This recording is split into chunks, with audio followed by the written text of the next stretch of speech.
but you cannot deny the truth. The Last Jedi sucks. You are so right.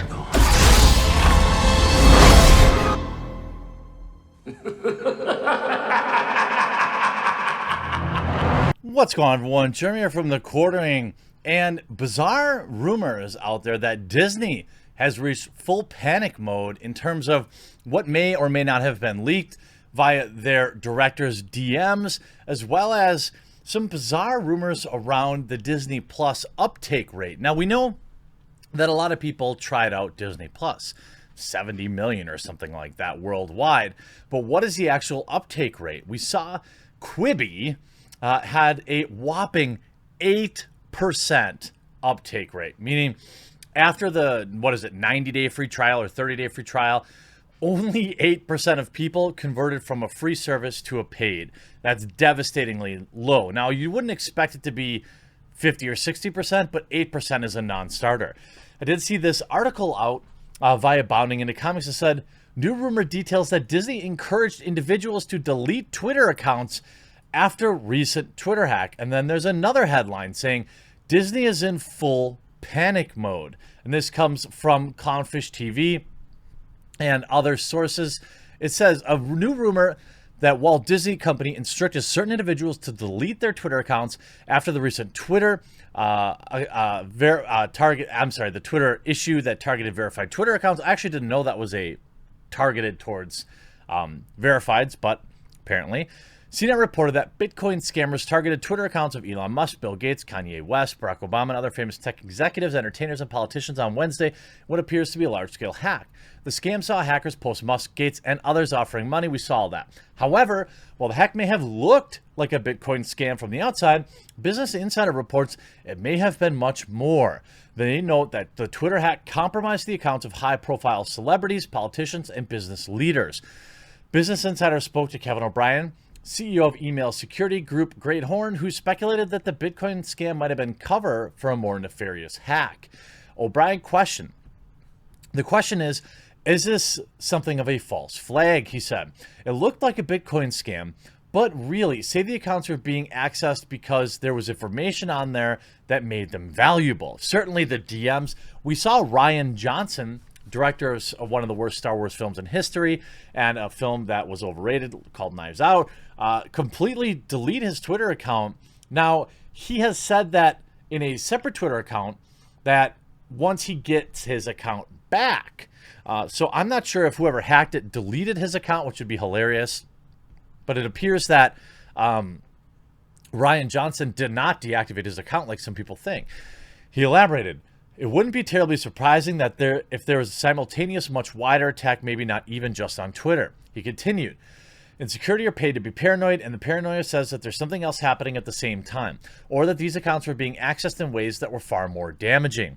Now, a post titled The Red Button Operation, WDW Pro, now this is Walt Disney Pro, an insider who has been right many, many, many times before, discussed Disney's current situations with the rising positive cases in Florida. However, the scooper also mentioned the Twitter hack. WDW Pro stated, to further add to the company's woes, in the past 24 hours, there was a major breach of security at Twitter. While the news media is mostly focusing on the Bitcoin scheme that was part of the hack, Disney and other companies are much more concerned about the seemingly true issue that hackers did have access to all the direct messages on the platform for verified accounts. He continued, quote, I am told that a small minority of individuals within the company and linked to the company through various current and former projects may have had information within those direct messages that would be damaging. Disney Legal has advised individuals who may have had damaging information in their direct messages to delete their Twitter accounts. At least one individual of significant stature has elected to do so, WDW Pro explained. Now, that was Rian Johnson. He then concluded that in fear, there is real fear in Burbank that hackers have information about the company, about individuals within the company, which would be particularly unpleasant to have released to the public sphere. Well, let me tell you this. Release it, please. I think that there could be some very spicy information in there. Maybe about hiring practices, maybe about, one actor talking, what we see Rian Johnson talking about the fans. I don't like Fans. It's coarse, rough, and irritating. There would be a wide variety of issues that could be pretty interesting if brought to the public. WDW Pro doesn't mention any individuals, but as Jeff from World Class BSers notes, The Last Jedi director Rian Johnson deleted his Twitter account out of the blue. As Jeff points out, when you navigate to Johnson's page, it now comes with a message saying the account doesn't exist. However, it does appear that Johnson is using the Knives Out Twitter account. He says, "Until I get my main account back, I'm tweeting here."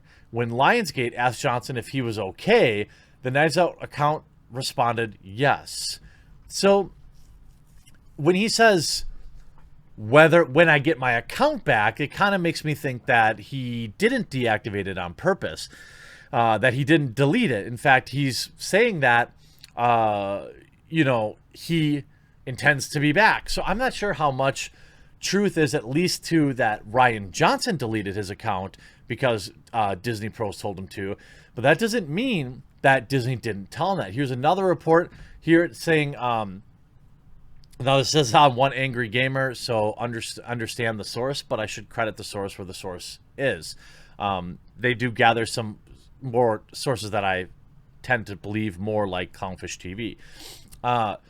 This says, to put succinctly as possible, Disney is royally screwed. Their direct-to-consumer streaming service Disney Plus failed to attract paying subscribers and is projected to cost the company $1.1 billion in the third quarter alone. Making matters worse, the continued reaction to lockdown has nuked their revenue generation, forcing the company to take billions in debt just to cover operations. None of that statement appears to be backed up by the evidence that I have found. Now, that doesn't mean that whoever wrote this article doesn't have information that I don't have. But to say that they failed to attract paying subscribers is simply untrue. Some of the most recent numbers we've seen, by the way, at $6.99 a month, let's round it up to $7. That's what we know Disney Plus costs. The market penetration has been in the many tens of millions. If we go, let's look at what happened on July 16th, kind of in the streaming battle. Netflix adds a whopping 10 million subscribers, but warns growth may slow. You see, Netflix is still growing as people continue to shelter in place around the country. On top of announcing a longtime chief content officer, Ted Sarandos, would join CEO Reed Hastings as co-CEO. They added 10 million subscribers. Great. Now, what I'm interested in is how things are shaking out with HBO Max and Disney Plus. I, for one, am completely uninterested in any of these pay TV services.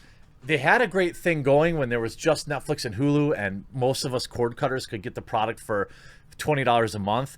But now it's like, forget it. Now I'm paying $100 a month for the same crap and the same thing that I had with TV. But if we go back, this is all the way back to February. This is before lockdown, right?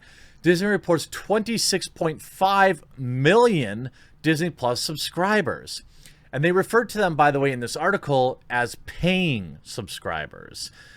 Iger told Julia Borson, CNBC's Closing Bell, that about 20% of the 26.5 million subscribers came through a distribution partnership with Verizon. Disney also did not update guidance for its service. The company previously forecasted between 60 million and 90 million subscribers by the end of 2024. And you see way back when, Disney Plus already almost bigger than Hulu. Obviously, HBO still very large, and Netflix much larger than the rest. Disney's primary rival said earnings last report that had more than 67 million subscribers across the United States. Now, this is old data, but there is nuggets inside some of this new data that says, there's something like 30, 40, 50 million paying subscribers to Disney. So unless there's something I'm missing, if we look at this Variety from 2 weeks ago, Hamilton drives up Disney Plus app downloads 74% over the weekend. The movie premiered on Disney Plus streaming service Friday. From Friday through Sunday, the Disney Plus app was downloaded 752,000 times globally, including 758,000 times in the U.S. By the way, there was no free preview during Hamilton. So assuming, if people were downloading the app, well, then there you go. Disney Plus has signed up 54.5 million subscribers worldwide just 6 months after launch. It costs $6.99 a month or $70 a year. So I don't buy that line about, I mean, I don't know about that, but nonetheless, that's not the story I'm mostly interested in. We talk about, obviously, there's concern over whether or not the parks will remain open as Florida continues to generate suspect numbers. It's not the worst of the company's newfound woes. As everyone is aware, the Twitter hack happened. This goes just as my mild-mannered supervillain opinion, but if I caught any of my minions posting sensitive information on a platform that the feds didn't have to work hard to get access to, well, let's just say there would be need for a resume. Agreed. But we talk about putting the fear of God into Disney. Attorney General Barr made a public statement, and this went uncovered. A very pointed statement that was great to hear. He made a statement to the Justice Department that was fully aware of several members of the CCP were working for Disney's Shanghai management, some with plaques proudly proclaiming their allegiances sitting on their desks. He talked about in that speech, by the way, that how Disney was censoring movies. They talked about World War Z. I was unaware of this censorship, but there used to be a line in the World War Z film where it was like a throwaway line saying, oh, it was something that originated in China. Well, China made them cut that out. You know, so there's all sorts of censorship getting brought up, and I'm happy to see Attorney General Barr calling out the censorship for Disney. He cites Disney and Apple in speech accusing the U.S. of kowtowing to China. And you just love to see it. You love to see it. And very, very few people covering this. We can go to The Guardian. Barr condemns Disney and Hollywood for kowtowing to China. The United States Attorney General William Barr has assailed that Walt Disney Company and Hollywood studios accusing them of kowtowing to Chinese Communist Party. Barr's allegations are part of a sustained diplomatic and public relations offensive by Trump.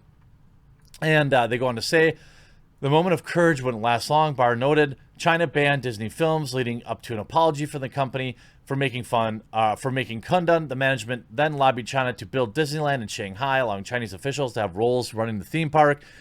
Barr alleged officials display hammer and sickle insignia at their desks and attend party lectures during business hours. If Disney and other American corporations continue to bow to Beijing, they risk undermining both their own future competitiveness and prosperity, as well as the classical liberal order that has allowed them to thrive, Barr said. Absolutely excellent. It's going to be interesting to see, just how many people stay paying for these services. I get that we have basically unprecedented amount of free time for large percents of the population. Also, these people have large sums of cash getting injected from government subsidies that will be going away. So will they still be paying $6.99 a month for Disney after that goes away? That's going to be the real question. Is the U.S. government going to get involved and press Disney more for their kowtowing? I hope so. And what's in those DMs could be very interesting. I hope you enjoyed this video. We'll talk to you again real soon.